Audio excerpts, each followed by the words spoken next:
Hello everyone, তোমরা সবাই কেমন আছো? আশা করছি তোমরা ভালো আছো, আমিও ভালো আছি।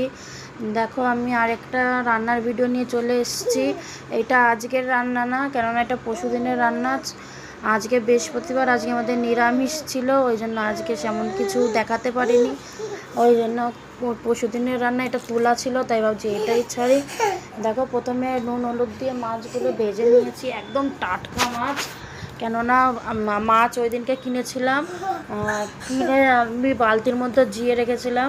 দেখো, একদম দেশি কই, আজকে বানাবো তেল কই।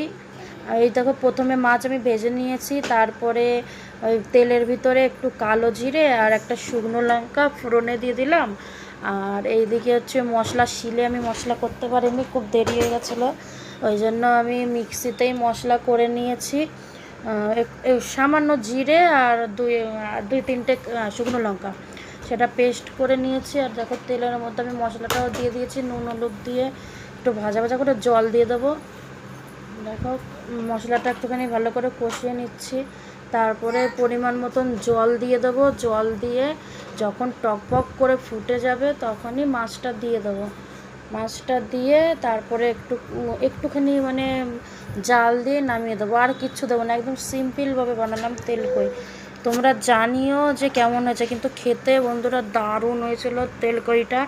আর আমি সাইডে ওই ল্যাঠা মাছও আমি বানিয়েছিলাম একদম কষা কষা করে, ওইটাও খুব ভালো হয়েছিল খেতে। দুটো রান্নাই সুন্দর হয়েছিল।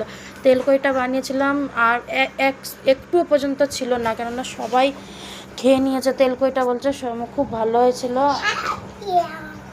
আর দেখো, সাইডে আমার মেয়ে কথা বলছে, ওই জন্য একটুখানি ডিস্টার্ব হতে পারে, তোমরা দেখে নিও। আমার ভিডিও ভালো লাগে একটু লাইক কমেন্ট আর সাবস্ক্রাইবার করে দেবেন।